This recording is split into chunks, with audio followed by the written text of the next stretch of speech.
Dan saat ini saya sudah bersama tokoh masyarakat ya. Semua pasti sudah kenal dengan beliau. Beliau adalah salah seorang yang sangat dicintai masyarakat Kota Palu. Terbukti dengan beliau pernah terpilih menjadi 2 kali terpilih menjadi wakil wali kota Palu tentunya. Ada Bapak Andi Mulhanan Tombolotutu SH. Assalamualaikum, selamat sore Kak. Waalaikumsalam dan selamat sore. Oke, jadi untuk santai saja, barangkali saya bisa dipanggil akrabnya Kak Tony, begitu ya? Yes. Oke. Nah, hari ini kita bicara soal aksi sosial yang saat ini sedang begitu banyak dilaksanakan. Salah satunya yaitu Roa Bantu Roa ya? Roa Jaga Roa. Roa Jaga Roa atau Teman Jaga Teman. Teman Jaga seperti Teman. itu. Nah, Kak Tony, kenapa akhirnya Kak Tony istilahnya akhirnya menerjunkan diri untuk sama-sama dengan teman-teman di Roa Jaga Roa? Ya, jadi begini, saya ini kan berteman dengan teman-teman ini, yang teman-teman jurnalis yang dulu yang ada di Sekber, teman-teman yang sering nongkrong di warung kopi di Nebula. Saya kan berteman, saya anggap adik-adik semua. Nah, di masa pandemi ini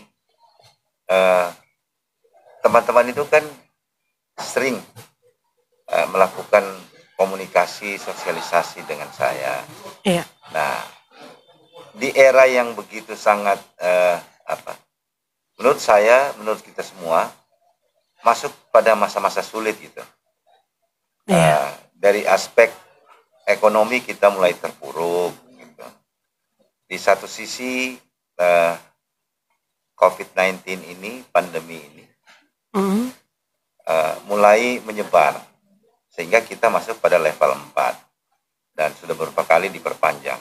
Nah, karena itu tidak terlepas COVID ini, dia mau menyerang siapa saja tanpa melihat warna kulit, tanpa melihat etnis ataupun agama, profesi, mau kita wartawan, jurnalis, ataupun seorang pejabat, dia nggak pusing. Nah, bisa saja itu hal masuk. Nah, salah satunya itu teman-teman wartawan kan, ada teman-teman jurnalis, ada dapat 1-2. Dari sana teman-teman itu mulai membuka akses lah, dari 10 orang teman-teman itu menjadi 20 orang. Awalnya kan cuma bantu, teman bantu teman. Nah, tiba-tiba Nudin, Abdi, dan teman-teman yang lain itu, si Abal, kemudian Iqbal selaku ketua, termasuk Yardin waktu itu belum positif, berinisiasi untuk mereka kan kebanyakan tidak juga senang diskusi lah dengan saya. Apakah lewat WA atau langsung atau lewat telepon, cerita ini keadaan. Saya bilang itu mesti. Kalau teman ada terkonfirmasi, kita harus bantu. Ada 2 sisi. Pertama, dia ada tekanan soal kejiwaan. Tekanan karena dia lagi mengidap. Yang kedua, mungkin akses terhadap fasilitas kesehatan tertutup. Ruang gerak dia terbatas. Nah, kita ini punya kewajiban untuk membantu teman. Karena itu lahirlah gagasan dari Nudin, dari teman-teman jurnalis, dari rumah jurnalis juga, itu kita kolaborasi. Bantulah. Nah, itu mengalir seperti air begitu. Kemudian ada rasa kepedulian. Saya sebagai yang dituakan di antara semua teman-teman itu, merasa terpanggil apa sih di ujung usia begini ini, terus ada orang yang harus kita bantu.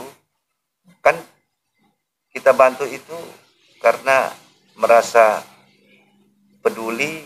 Bagaimana kalau kita dapat seperti itu? Saya ini termasuk penyintas. Di Januari saya sudah dapatkan. Jadi saya sudah tahu bagaimana rasanya itu.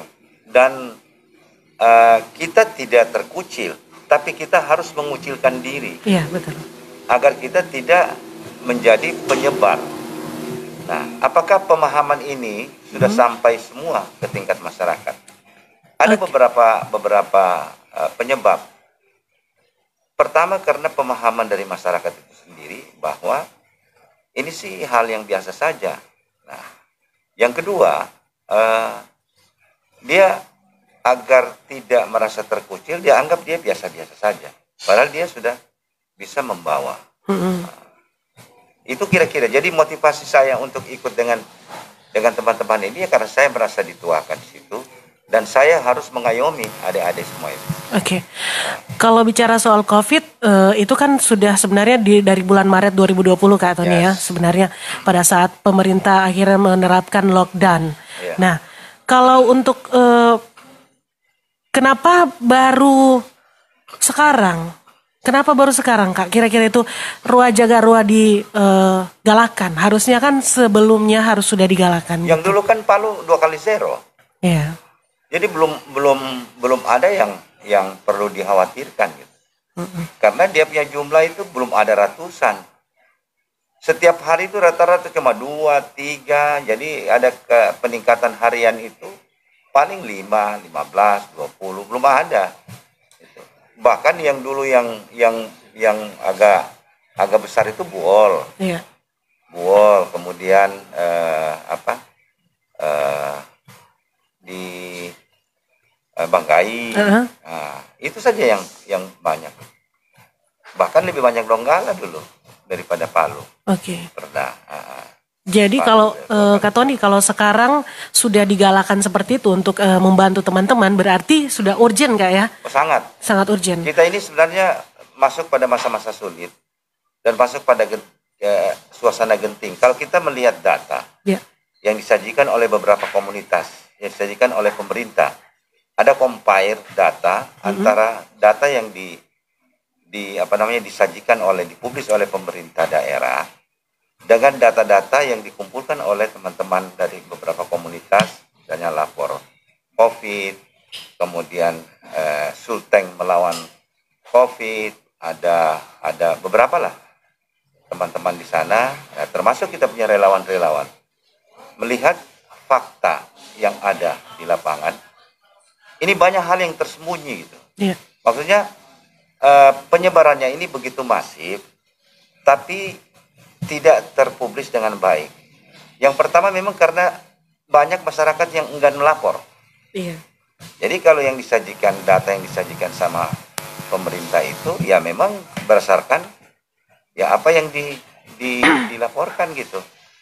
Tapi kita kan Rua Jaga Rua ini mengambil porsi peran melihat gap. Jadi antara masyarakat kemudian pemerintah. Dengan kebijakan dengan kesiapan pemerintah itu ada gap di sana. Gap itu bukan karena kesalahan siapa-siapa, tapi karena memang kondisinya seperti itu. Masyarakat itu kan ada yang memahami, ada yang sama sekali tidak memahami, ada yang pura-pura tidak paham, dan ada juga yang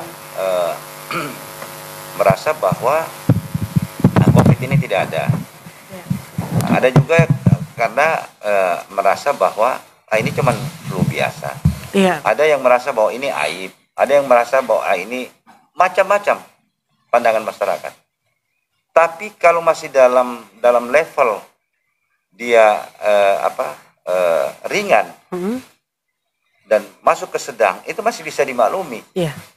Tapi kalau dia sudah berat, itu yang sulit. Nah, itu resikonya banyak yang dead, banyak yang meninggal. Jadi kita mencoba mengisi kekosongan, kemudian kita mencoba membuat suasana itu harus mawas gitu. Kita tidak sedang baik-baik saja gitu. Harus kita beritahukan kepada masyarakat. Nah, kalau soal penanganan yang dilakukan oleh pemerintah, sudah. Karena memang dari 2020, Maret 2020, jadi memang sudah begitu jalan evaluasi. Semua pemangku kepentingan di tingkat pemerintah sudah. Tapi kan tetap masih ada gap, Betul. masih ada, terutama di jam-jam tertentu. Sekarang saya sampaikan, COVID ini dia kan tidak pakai jam, Iya, betul. mau subuh, mau malam, mau pagi, tidak. Itu yang pertama. Yang kedua, ketika orang sesak ini tidak pakai jam juga. Betul. Ya, dia tidak pakai jam. Kapan dia punya saturasi turun sampai 60 pasti sesak. Nah, turunnya saturasi itu kan itu harus bisa masyarakat yang bersangkutan sendiri yang kontrol, orang lain tidak. Saat-saat genting seperti itu kan tidak semua petugas itu ada on. Iya, betul. Jadi ada waktu-waktu kritis itu sekitar jam-jam 11 malam. Jam 10, jam 11 malam sampai jam 7 pagi. Itu betul-betul hanya meskipun ada yang bertugas misalnya, tapi kan tidak selalu. Kalau yang bertugas itu pasti di IGD. Betul. 1 kali 24 jam. Dan Tapi memang petugas itu memang di situ. sedikit juga. Sedikit. Apalagi sekarang sudah sekitar, kalau saya tidak salah ya, informasi dari teman-teman dari Nakes, itu sekitar 40% yang terpapar. Iya. Sisa 60 sekarang di Kota Palu, yang beberapa rumah sakit. Nah, ini tidak imbang. Iya, betul. Jadi rasio tenaga kesehatan terhadap jumlah pasien ini tidak imbang lagi. Jumlah tempat tidur di fasilitas kesehatan seperti di rumah sakit itu juga rasionya tidak ketemu. Oke. Kak Tony, Roa Jaga Roa. Seperti apa Roa Jaga Roa itu menjaga teman-teman? Istilahnya kita kan bicara soal Roa Jaga Roa ini dia menjaga gitu. Iya. Jadi masyarakat dijaga seperti apa? Seperti apa aksinya? Seperti apa aktivitasnya? Yang pertama sekali, yang menjadi target kita itu kalau kita bicara, kita buat dalam 2 segmen misalnya. Iya. Kalau pendekatannya, segmen di hulu dan segmen di hilir. Yang jadi problem selalu ini adalah segmen di hulu. Ini program pemerintah, kan begini, kalau kita melihatnya. Pemerintah itu menyiapkan upaya-upaya untuk melakukan pencegahan, kemudian penanganan, dan pengobatan. Iya. Treatment. Masyarakat itu satu. Hanya upaya pencegahan saja yang diminta. Apa itu upaya pencegahan? Pertama, menghindari kerumunan dalam era pandemi ini. Yang kedua, social distancing itu menjaga jarak ketika seperti kita ini, jaga jarak, tidak terlanjur berdekatan. Kemudian pakai masker dan cuci tangan, hand sanitizer. Ini kan yang cuma upaya. Tapi apakah ini kita bicara di segmen hulunya, ini pemerintah sudah menyampaikan edukasi begini. Tapi apakah semua masyarakat itu mengikuti atau tidak? Karena ada kepentingan lain selain itu. Saya kepentingan-kepentingan ekonomi, kepentingan-kepentingan aktivitas sosial yang lain, yang menyebabkan mereka tidak patuh. Kenapa tidak patuh? Karena belum merasakan akibat dari, kan landai-landai saja, biasa-biasa saja di Palu selama ini. Tapi kalau kita melihat angka-angka dan peningkatan-peningkatan hari per hari, persebarannya itu luar biasa. Dulu waktu awal-awal kan kantor tidak ada yang terpapar. Iya. Tidak ada yang terpapar kantor. Teman-teman jurnalis tidak ada yang terpapar. Tapi hari ini hampir semua kantor ada. Iya. Itu mulai bank, swasta, pemerintah, semua ada. Teman-teman jurnalis pun kena. Betul. Para kiai, ulama, pendeta, kena Semua semua. terpapar. Tidak ada yang, dia tidak pilih lagi. Gubernur pun kena, wagub kena. Gimana? Jadi, karena itu kita harus turun tangan ini.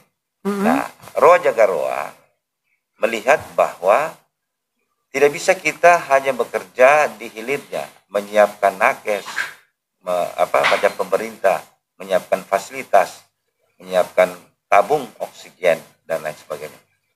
Tapi ada hal yang sangat mendasar, kita harus bekerja lebih dulu. Kita bekerja di hulu. Jadi kita bekerja di hulu itu untuk memberikan edukasi pada masyarakat. Tapi kan kita tidak punya kewenangan, tidak punya kapasitas, dan tidak punya kemampuan untuk melakukan edukasi di jumlah penduduk yang begitu besar. Tentu ada program, tapi kita mencoba untuk melink aktivitas-aktivitas yang dilakukan oleh pemerintah melalui Satgas Covid-nya sampai ke tingkat kelurahan. Kita coba mendeteksi yang mana yang tidak tercover oleh Satgas, karena mereka kan pendekatan yang sangat normatif, pendekatan yang formalistis, yang bekerja juga punya keterbatasan sebagai seorang PNS, petugas, apalagi nakes, itu punya keterbatasan. Mereka juga punya keluarga dan sebagainya. Nah, Roa Jaga Roa ini hampir semua anak muda. Anak muda ini biasanya lebih energik. Energiknya inilah yang kita manfaatkan. Tapi yang lebih penting itu adalah bahu-membahu. Itu intinya. Gotong royong itu paling intinya. Kompak. Seluruh negara-negara Skandinavia, dia lolos dari jebakan-jebakan COVID-19 ini hanya karena mereka kompak. Satu saja kuncinya, kompak. Berbeda-berbeda itu kita bisa, tapi dalam model penyelesaian tidak bisa. Kita berdebat kan sudah harus kita sepakat bahwa ini wabah. Ini pendekatannya adalah pendekatan sains. Ini tidak bisa kita perdebatkan lagi gitu. Sebagai ada informasi-informasi yang bersifat non medis, yang bersifat yang non sains, itu hanyalah pembanding, itu hanyalah sebagai komparasi. Tapi kita sudah punya kesepakatan bahwa ini seluruh dunia ini wabah, ini pandemi. Karena itu harus dilawan dengan sains. Kalau dilawan dengan sains, berarti apa yang menjadi kebijakan pemerintah itu yang mesti kita backup.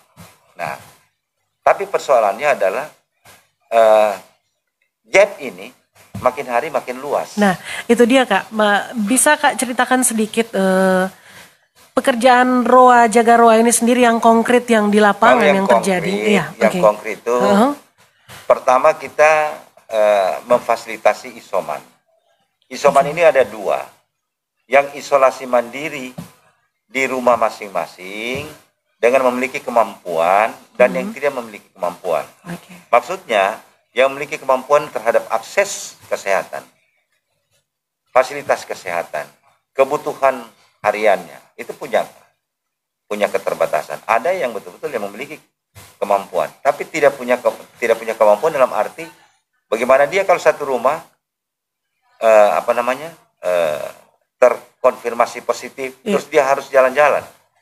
Nah, kita itu memberikan support itu tidak usah sama dengan begini, tidak usah ente kemana-mana, ente kan terkonfirmasi. Kalau ente butuh barangkali apa, komu butuh apa, ya kita yang adakan. Siapa yang adakan? Itulah relawan Roa Jaga Roa. Di situ. Nah, awalnya kan masih sekitar 10-20 orang. Dari teman-teman jurnalis, berkembang temannya punya teman, berkembang keluarganya, berkembang tetangganya. Akhirnya hari ini saya tidak tahu ya, sore ini saya belum update, tapi sampai dengan tadi pagi kurang lebih 400-an yang harus dilayani oleh teman-teman. Tapi makin hari itu makin berkembang. Dari sana kita melihat bahwa ini bukan main-main, ini kita sudah masuk pada tahap kegentingan ini. Nah, bicara soal kegentingan dan ini berarti urgent. Pelayanan seperti apa yang sudah digalakan oleh Roa Jaga Roa? Ya, kita punya kegiatan. Awalnya hanya sebatas itu, memfasilitasi. Tapi lama-kelamaan melihat perkembangan jumlah ini tidak main-main ini. Karena begitu harus kita buat program yang secara terukur, sistematis, membuka link ke semua pemangku kepentingan, agar semua orang merasa ada rasa sense of crisis gitu kan. Jadi ada rasa bahwa ini sesuatu yang mesti diperhatikan, harus fokus. Coba bayangkan. Kalau sekarang ini kurang lebih 2.000 lah yang isoman. Iya, lagi isoman. Sekarang kurang lebih 2.000. Nah, kalau 2.000 ini yang terdata. Kalau 2.000 ini kontak langsung dengan satu orang kan jadi 4.000. Betul. Yang satu orang yang kontak langsung dengan yang satu orang, ya kan 6.000, 4.000, 8.000. Itu berkembang. Tapi itu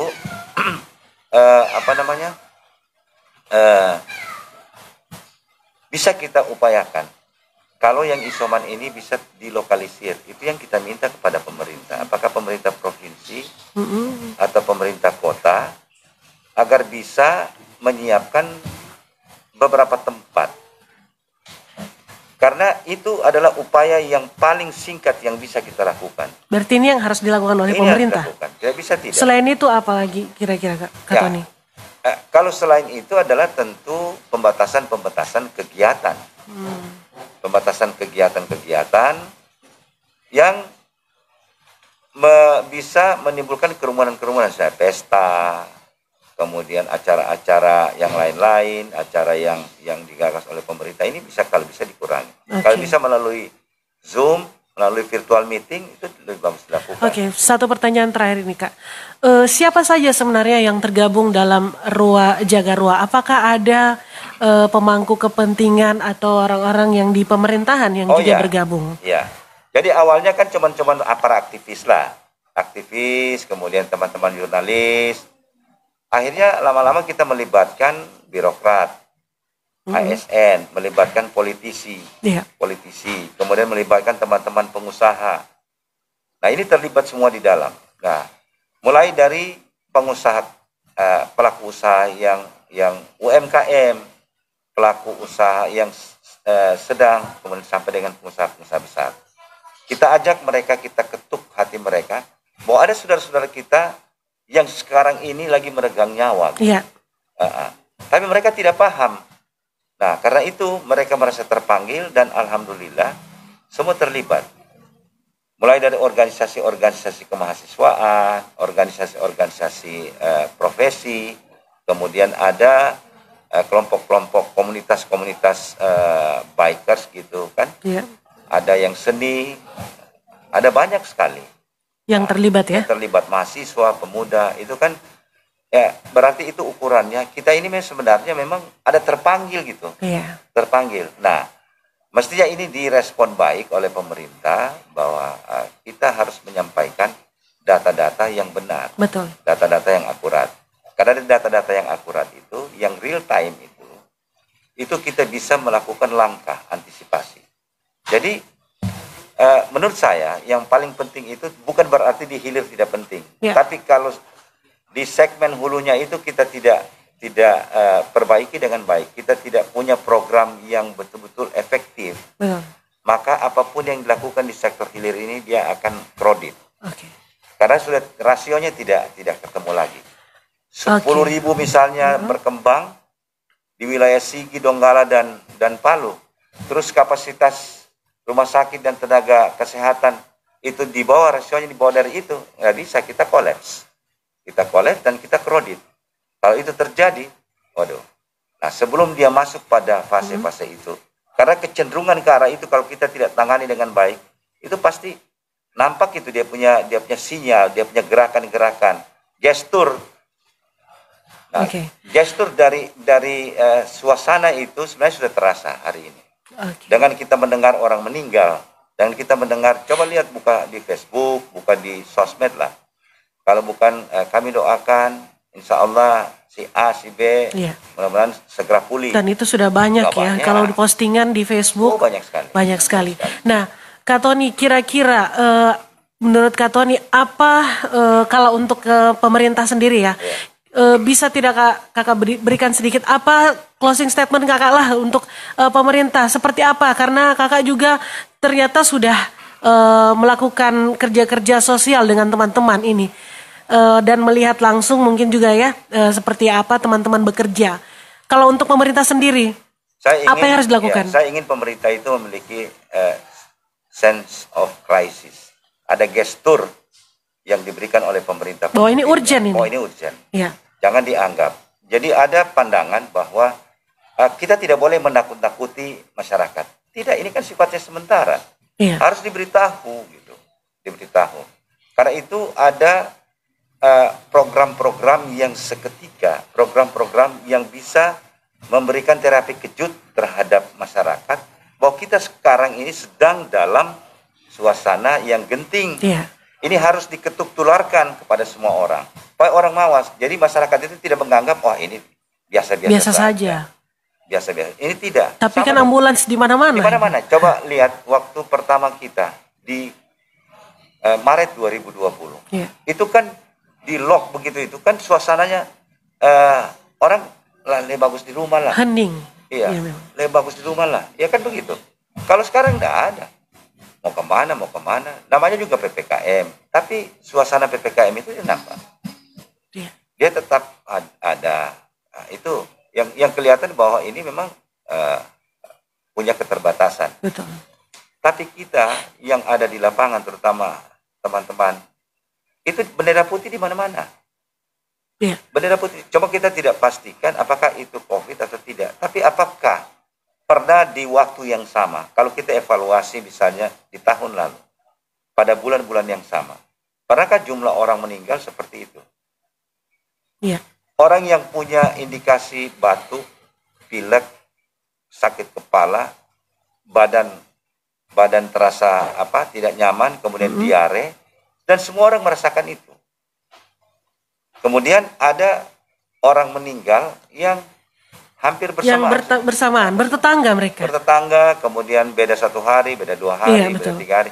Tapi itu kita dengar begitu.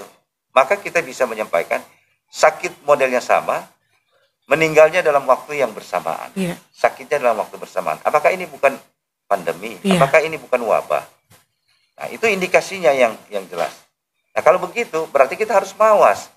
Kalau kita mawas, kita harus mengunci diri kita untuk tidak terimbas dari penyakit itu. Oke. Nah, kalau kita sudah kena, ya kita memproteksi diri kita agar kita tidak membawa wabah kepada teman lain. Oke. Jadi kita menjaga teman. Jadi jaga teman itu ada 2 maknanya. Pertama, kita jaga, kalau kita terkena, kita jaga jangan sampai teman itu kena. Yang kedua, kalau dia sudah kena, kita jaga jangan sampai dia naik level. Oke. Jadi dari ringan ke sedang ke berat. Iya. Nah, itu harus kita jaga. Nah, kalau kita saling menjaga, berarti ada sebuah mekanisme tetangga bantu tetangga, teman bantu teman, warga saling membantu. Berarti teman-teman di Facebooker itu bisa mengakses Roa Jaga Roa juga. Iya. Kemana mereka akan menghubungi Roa Jaga Roa? Nomor kontaknya kan ada di Instagram, kemudian di FB ada. Tapi yang jelas di poskonya itu di Raja Wali 28. Oke. Karena kita mengelolanya secara profesional dan kita menempatkan teman-teman itu mengelola secara profesional, kita membagi dalam 7 divisi. Nah, melalui grup besar kita bisa bagi ke 7. Apakah ada kurir? Apakah ada syarat khusus Kak untuk bisa mengakses itu siapapun pelayanannya? yang berkeinginan untuk membantu saudaranya. Karena ini kita tidak melihat Backgroundnya. Backgroundnya siapapun. Tapi ada satu sifat yang dimiliki oleh setiap manusia adalah sifat cinta kasih. Itu bersifat universal. Oke. Ada karakter yang paling dasar. Cinta kasih itu semua orang miliki. Jadi ketika itu diketuk, orang merasa saling menyayangi, saling menjaga. Karena itu kalau terjadi sesuatu di antara saudara-saudara kita pasti sifat itu akan keluar. Dia menjadi trigger untuk kita bisa berbuat. Gitu. Nah, karena itu kita tidak perlu untuk saling berdebat, tapi kita saling bantulah. Kita pemerintah, masyarakat, donatur. Jadi Roa Jaga Roa ini sebenarnya lebih pada menghubungkan. Selama ini adalah informasi yang tidak begitu nyambung, komunikasi yang tidak begitu nyambung, ini yang kita perbaiki. Kita akan gunakan seluruh media. Komunikasi ini yang sangat penting, sehingga kita bisa mengetahui apa sih yang terjadi di tengah-tengah masyarakat. Informasi ini harus sampai kepada pengambil kebijakan. Kalau ada sumbatan, kita buka sumbatan itu. Ada orang ingin berdonasi, tapi dia tidak tahu mau berdonasi kemana. Ya, kita yang bantu. Ada orang yang mohon bantuan, tapi dia tidak tahu mau minta bantuan kepada siapa. Nah, kita yang beritahukan. Kalau Komiu butuh bantuan, nanti kita bantu. Kepada orang yang membantu, kalau Komiu mau membantu orang seperti ini, mari kita salurkan. Ini kita punya kerja-kerja, kita kemukakan secara transparan, akuntabel, dan ini yang semua kita, jadi secara real time kita akan melaporkan semua. Nah, kita himpun itu, kita bersama-sama. Hanya dengan kebersamaan, hanya dengan kekeluargaan, dan mengembangkan cinta kita, kasih kita kepada sesama, ini baru bisa kita melawan COVID ini. Karena ini COVID ini sangat-sangat berbahaya, cepat. Iya Kak, terima kasih banyak Kak sudah mau ngobrol dengan kita di Podcast Palu. Saya senang sekali. Iya, teman-teman Facebooker, Podcast Palu, terima kasih buat kalian semua yang masih terus stay di sini juga. Satu yang pasti, Palu lagi tidak baik-baik saja. Mari kita membangun, saling membantu, dan melalui ROA, jaga ROA, kita bisa juga saling bantu. Terima kasih. Wabillahi taufiq wal hidayah. Wassalamualaikum warahmatullahi wabarakatuh. Dan salam sehat selalu. Harus.